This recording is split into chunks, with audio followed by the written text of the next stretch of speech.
Hi there. Before we get started, I just wanted to say that this review is going to be filled with spoilers. Many of the high and low points revolve around several surprise twists, so while you all know I normally avoid spoilers like the plague, this is not going to be the case here.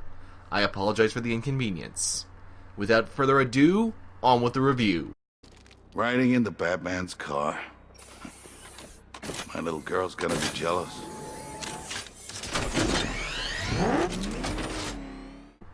This is Batman Arkham Knight.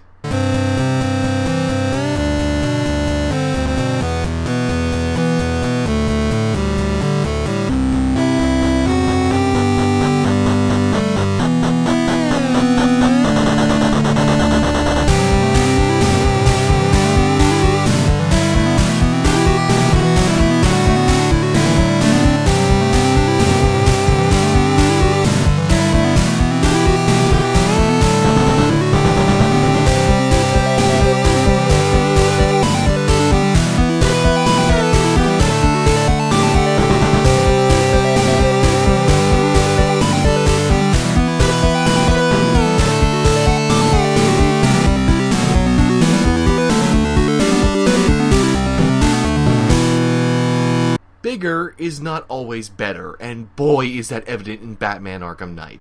It had big ambitions, lots of ideas, insane amounts of fan hype, a huge budget, and absolutely no idea where to go after Arkham City.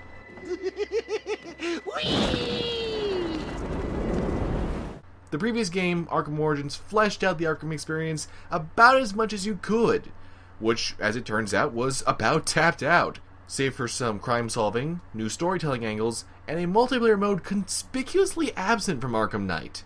So, how exactly could Batman Arkham Knight expand things? Well, by Assassin's Creeding the shit out of itself, apparently. Seriously, that's what Arkham Knight does. It's a larger map, and there are certainly more things to do than in Arkham City, but none of them are all that distinct or memorable. In fact, my favorite missions came with the Season of Infamy DLC that was bundled with the premium edition of the game, and they were some of the shortest missions available. But hey, there's tons of watchtowers and roadblocks to take over, because in theory, they cause you problems, even though they never stopped me once from doing anything I wanted to do in the slightest. As a result, even the reward of greater convenience with captured watchtowers in Assassin's Creed and Far Cry is lost. You don't even get fast travel for these things, and the game doesn't mark them on the map unless you find them. So Rocksteady found a way to make boilerplate watchtower gameplay even more annoying than usual. Why? I don't know. It makes no sense, which is something I could say about a lot of Arkham Knight's design. Like, why give us a Batmobile that turns into a tank just so we can fight unmanned drones that for some reason the titular Arkham Knight's militia use instead of regular armored tanks? Even though Batman would be a lot more troubled if he was fighting actually piloted tanks, because he doesn't want to kill anyone. But instead we have these conveniently unmanned drones. Beats me. It adds nothing to the experience, save for 2 final fights that give a meager amount of payoff to the darn thing, and everything else just feels hampered by the Batmobile's inclusion. There are puzzles that require using this thing. It's not even that fun to drive. They explicitly, for no good reason, put the drift function on the X button instead of the left trigger in all control schemes. I dare say I prefer the driving in Watch Dogs to the Batmobile. Watch Dogs! At first, it feels empowering to drive, up until you realize how many walls you are going to hit because you're driving a tank that thinks it's a race car. Why jam even more enemy variants into a combat system that was showing its limitations with Arkham Origins? Because more is better, right? Even if the more is basically just annoying, harder-to-punch versions of previous enemy types that add nothing to the experience and are not missed the second they vanish from regular combat. And that's the thing, some of them flat out don't show up in the challenge mode or anything afterwards. They are just thrown in to try to make things a little more complicated for, like, say, 3 to 5 fights each. I understand that Arkham City added variety by forcing you to try new tactics, with things like riot shields. But when it's approaching turn-based strategy levels of pre-planning, I worry about how many less skilled players it leaves in the dust. You can cheap trick your way through a lot of the fights once you understand a few key moves, but it's still uncomfortably similar to God of War Ascension's overcomplication of a combat system that was originally meant to be a raw, fluid, and accessible experience. Why give Batman a multi-takedown power move that actually encourages you get a group of enemies to all come together so you can wipe out almost every stealth encounter in a second? To make stealth easier, even though brawling has been made more complex? I mean, it defeats the whole purpose of almost all the gadgets, new and old, and save for the challenge mode's sometimes absurd star requirements, there is no impetus to use the myriad other gadgets at your disposal. Sure, now a guy can detect you when you use detective vision, but it's exceedingly easy to evade his detection, and the guys who are invisible to detective mode wear glowing armor so you can still pick them off. Now that's unexpected. And speaking of which, why make a whole mechanic where you can smoothly control two characters in a single brawl or stealth encounter, then barely use it in the game? It's one of the best parts of Arkham Knight, and is hardly utilized. Mostly it gets used for stupid Riddler rooms, and 6 brawling sequences in a Penguin side quest. You've got to be kidding me! There's a lot more that could be done with this. Certainly more than what could be accomplished with a tank-sized Batmobile fighting unmanned drones. Perhaps the biggest question of all, why take a series that was always a Metroidvania and turn it into a generic open-world game? Just why? Because it looks shinier when you fly over a bigger city, even though there's not half as much substance? A lot of the personality and charm of the past 3 games is lost. And while Gotham is stylish, it's basically a lot of empty space trying to feel important. The actual amount of side missions and substantial content worth exploring isn't much more than Arkham City had. It's just spread thinly over an arid, dry, open world, connected by a main story that is completely throwaway and irritating all at once. Dark days are here, Batman. The prophecy has come true. From the ashes of Arkham City, the fires are raging, and Gotham is burning. Arkham Knight is the first story in the Rocksteady trilogy to not have Paul Dini writing for it, and yeah, you can tell. Don't get me wrong, Dini's an amazing writer, but he's had some missteps as well, including the rather rushed climax in Arkham City. But the thing is, the man understands the universe and how to best utilize it. He was one of the lead writers for the Batman animated series, for goodness sake. Here we see elements of what he and Rocksteady were setting up in Arkham City, but subplots devolve progressively as we move away from that side of things and purely into Rocksteady's own ideas. The main thrust is supposed to be a two-sided assault on who Batman is. The Arkham Knight, who, yes, is Jason Todd, you guessed it right, it's not like it's done subtly, so let's get out of the way. Arkham Knight is Red Hood, is supposed to be the counterbalance to all of Batman's gadgets, strategy, and monetary wealth. Meanwhile, Scarecrow is the perversion of Batman's greatest tool, fear. Scarecrow's whole plan centers around turning Batman's own worst fears against him in a twisted mind game. This could totally work, if it didn't feel needlessly hollow, fridge multiple supporting characters who are infinitely more likable than Batman, and be built entirely around the premise of Batman carrying the idiot ball while being so infuriatingly cocky and simultaneously so stupid that you almost want to knock some sense into the famed Caped Crusader. You need to get in the cell. It's the only choice we have left. What the hell are you doing? The right thing. Trust me. I've gone crazy! Listen to me! We can help you! You don't need to do this! Alfred! Alfred! You son of a bitch! You cut my communications! This is all your fault. I will find her. She's my family! My daughter! She's all I've got! I never should have trusted you. Never! Who are you? You really have no idea, do you, Bruce? Jason. But you're dead. Let's not fall out here, Bats. I might have told you a teeny tiny little lie. This story spoon-feeds you every single aspect of its twist from a mile away. The Jason Todd reveal is drawn out for the entire game, and really, you don't care, and anyone in their right mind can put 2 and 2 together far faster than Batman will. The game wants to be a mature, gritty Batman story on a level with The Dark Knight Returns and Batman Year One, but it also has some of the most comic booky and absurd elements out of the entire series. Giant plants are used to fight an apocalyptic fear bomb. There's a boss fight underneath the city with Jason Todd in a massive drilling machine that is an outright big-lipped alligator moment. Yes, seriously, Batman Arkham Knight has a big-lipped alligator moment. Simon Stagg, Father Blackwater, and a cartoonish version of Deathstroke all make appearances.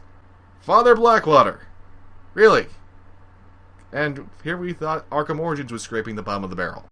The thugs on the street point out plot holes, and we're supposed to find it funny when all it does is make you realize how ill-conceived this entire scheme of scarecrows really is.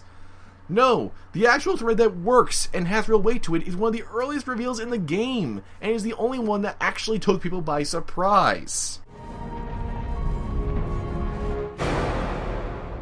Miss me?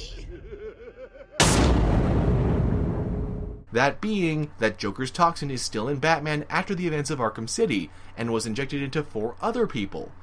So Batman's attempting to cure it before they all snap and turn into the next generation of Joker-headed homicidal maniacs.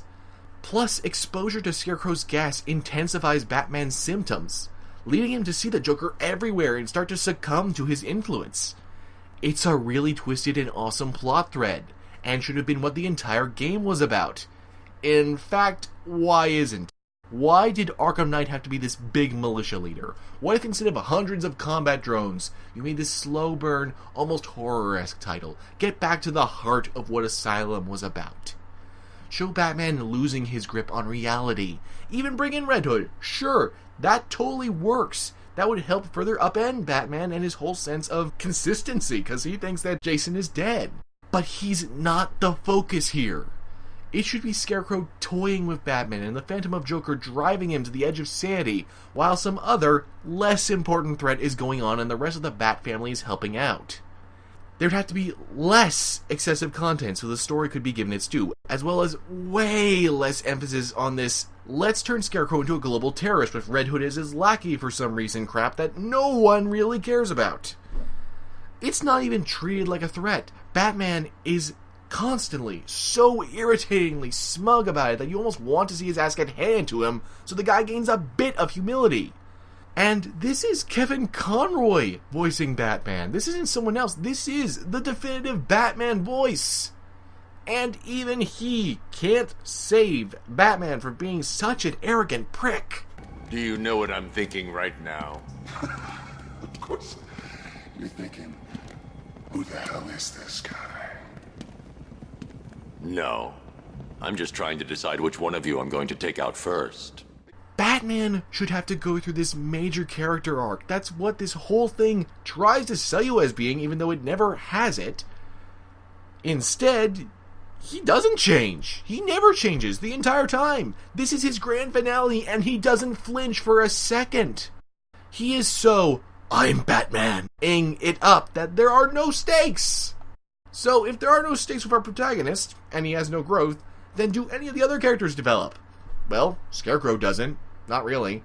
Jason Todd takes until the last 10 minutes to realize that maybe, just maybe, Batman really thought he was dead and didn't intentionally leave him to die. Oracle gets fridged for almost the entire game and even thought to be killed off for a while, which then effectively fridges her father off doing who knows what until the end of the story. They basically write the Gordons out of it completely until the very end. A similar thing happens to Robin, while both Nightwing and Catwoman are relegated to one side quest each, with Nightwing getting one bonus appearance in the Killer Croc DLC mission from Season of Infamy. Lucius Fox just fills in for Oracle and partakes in the extremely underwhelming Hush side quest. Even Jack Ryder, who it seems the game is setting up for a comeuppance, completely shoves off any fear or terror of being sacrificed by a cult within seconds of Batman saving him. It's played up for humor, except it's not funny because this is the game's entire attitude to everything. No one central to the main plot, especially the heroes, is ever really affected by anything. Nothing changes, and absolutely no one learns anything. The Phantom of Joker gets a decent finale, but that's it. This is abysmal storytelling. Even if you get the Nightfall ending, which I didn't bother with because of a glitch that prevented me from easily getting to it, even if you do that, even if, Bruce Wayne blows up Wayne Manor and everything, he comes back. They have this whole teaser thing that I don't know if they're trying to tease some other game coming along the lines or what, but he comes back. So even that, the one moment it seems like, okay, Batman's gone, it's over, it's all changed. No, even that, absolutely nothing changes. Oh wait, I almost forgot. There is one character they spontaneously changed substantially, and they never fully justify why. Poison Ivy turns heroic in this one, and it's supposed to be her vengeance on Scarecrow, but really, it doesn't fit. In Asylum, sure, she was fairly neutral, but still hostile. In Arkham City, she didn't care about anyone else's problems and happily used people as puppets to do her bidding. Here, she sacrifices herself to save the world from Scarecrow's fear gas bomb. There have been redemptive arcs for Poison Ivy. I think she's actually even a member of the Birds of Prey in the comics right now, or at least she was for a while, but saving humanity isn't her deal. Saving plant life is her deal. She gives one hell of a final line. This all kind of comes out of nowhere. And that's another frustrating thing. The vocal deliveries from the remaining cast of the first two games are spectacular here.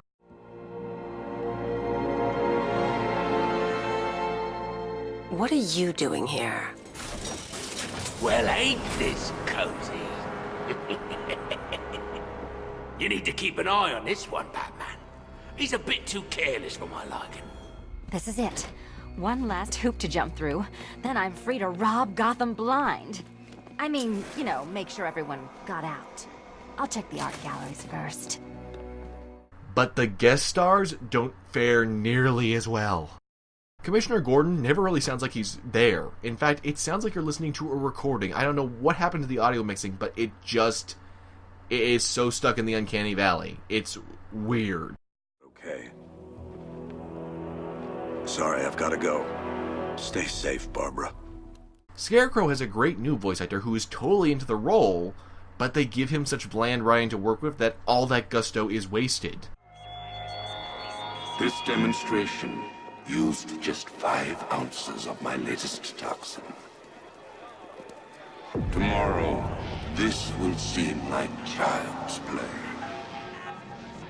Gotham, this is your only warning. Barbara Gordon arguably fares the best, sounding the most like how you'd imagine her to sound like in the comics. Whereas in the past 2 games, she kind of sounded like Catwoman with a slightly different voice. So, that's nice. Unfortunately, she gets fridged for most of the game, but hey, at least she sounds right. Do I come in the Batcave, start messing with all your stuff? You've managed to reduce the compound to its core elements. But there's nothing in there that we can trace. The worst by far, though, is Deathstroke, who doesn't even sound like how he was voiced in Origins, and has more in common with a certain general in a galaxy far, far away. It's good to see you again, Batman. It's been a while. Slade. Codename's Deathstroke, and I'm on the job now. As I recall, you once said that I didn't worry you, but our mutual friend, the Arkham Knight, he says different. He sought me out, said I was the toughest bastard you ever went toe-to-toe with. Acting. I can understand why Rocksteady might have wanted to lean on star power for their grand finale, especially considering the entire cast of Arkham Asylum could be fit on a bus due to budget constraints. But these castings are more reminiscent of Peter Dinklage in Destiny, not Rosario Dawson and Brian Cox in Syndicate. But wait! There's more! Not only is the PC version an utterly broken mess that in some cases still won't even boot properly, but the Xbox One version I played also has glitches! Yeah, you remember how the consoles were supposed to be fun? Yeah, no, there's glitches there too. They got glitches, don't worry, you're not left out. 5 freeze crashes, a weird glitch where the Joker became a hood ornament on my Batmobile, several instances of control inputs being weirdly overwhelmed by enemy numbers and sending me into enemies I wasn't even pointing my analog stick at, and a weird spot at Panessa Studios that drops significantly in frame rate for no visible reason. Oh, also, as I said, the Azrael side quest glitched in such a way that I couldn't finish it. I kid you not, I could not even finish one of the more interesting side quests in the base game. Prepare the Nightfall Protocol. Are you sure? There's no other way, Alfred. It needs voice confirmation. Martha. Very good, Master Bruce. You can be sure your instructions will be followed. Now, it's fairly easy these days to get the premium edition with the season pass on the cheap. So, is any of the DLC worth it? Well, as I said, the Season of Infamy is fun. and gives some very nice closure for Mr. Freeze, the Mad Hatter, Killer Croc, and Ra's al Ghul. The Arkham episode's single-player story missions, however, are basically challenge maps with cutscenes intertwining them. They clearly show that Rocksteady learned from some of their mistakes with the main game, save for Catwoman's Revenge, which has a masochistic as hell finale, but they are also brief that they are hardly worth mentioning, save for Batgirl's campaign, which is the only one that lasts more than an hour, and coincidentally was actually developed by Warner Montreal. As you'll recall, they made Arkham Origins, instead of Rocksteady. Interestingly, the Batgirl campaign throws the Batmobile out the window and instead focuses on stealth and environmental trickery, feeling almost like a lost episode of Batman the Animated Series. Sadly, it is not standalone, so you have to afford the questionable main package to get a brief, decent spin-off Batgirl and Robin story. Which is disappointing, but at least there's one piece of DLC besides the Season of Infamy worth experiencing. Beyond that, everything DLC is a skin or a challenge map or a combination thereof. You get tons of Batmobile race courses you won't want to experience, as well as Batmobile skins that don't have a combat mode so you can only use them to ride around in the open world of Gotham. Kind of defeating the purpose of them even being included, but there you go. The Invisible Predator and Brawling maps fare somewhat better, including a variety of infinite wave modes, including the first ever Invisible Predator infinite mode. And it's a really fun map to play. It's really good fun. There are also redesigns and updates of several classic maps, including the first ever Arkham Asylum Invisible Predator map, as well as Wayne Manor and the Batcave. The score challenges now offer up an upgrade point per map for your campaign upgrades, but it seems that that was used as an excuse for some truly insane requests, some of which are just outright frustrating to fulfill. If you just play the mode for fun though, you'll certainly get a classic Arkham experience, which is one of the game's few saving graces. And as far as the soundtrack, there is one.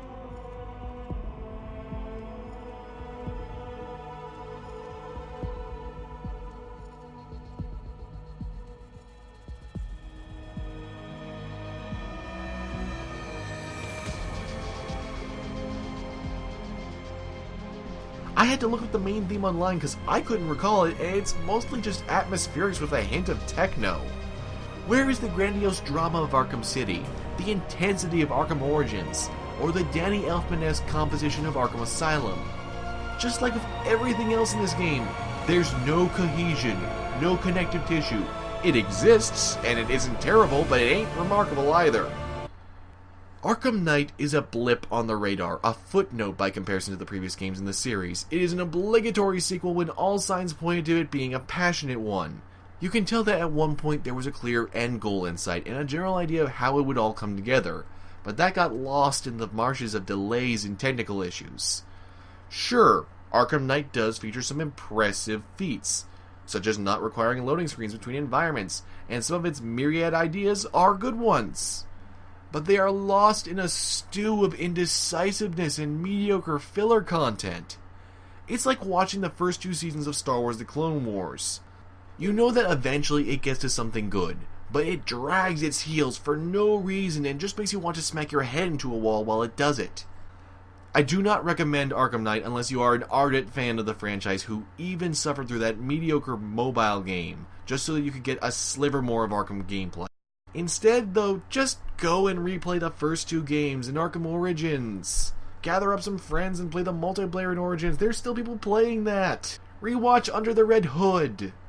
Reread The Dark Knight Returns in Year 1. Heck, there's an adaptation of Year 1 that you can watch now too, and The Dark Knight Returns. There's so many other things that you could be experiencing that are Batman that are better.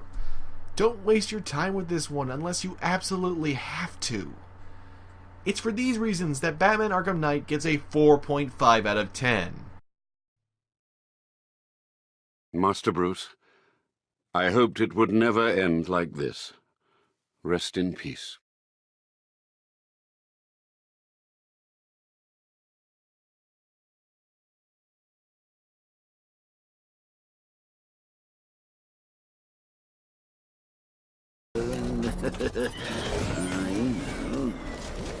Thing is, Tally and I just want you to be happy.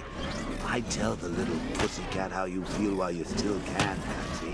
Because when I take over your body and lock you away in a tiny little corner of your mind, I'll kill her first.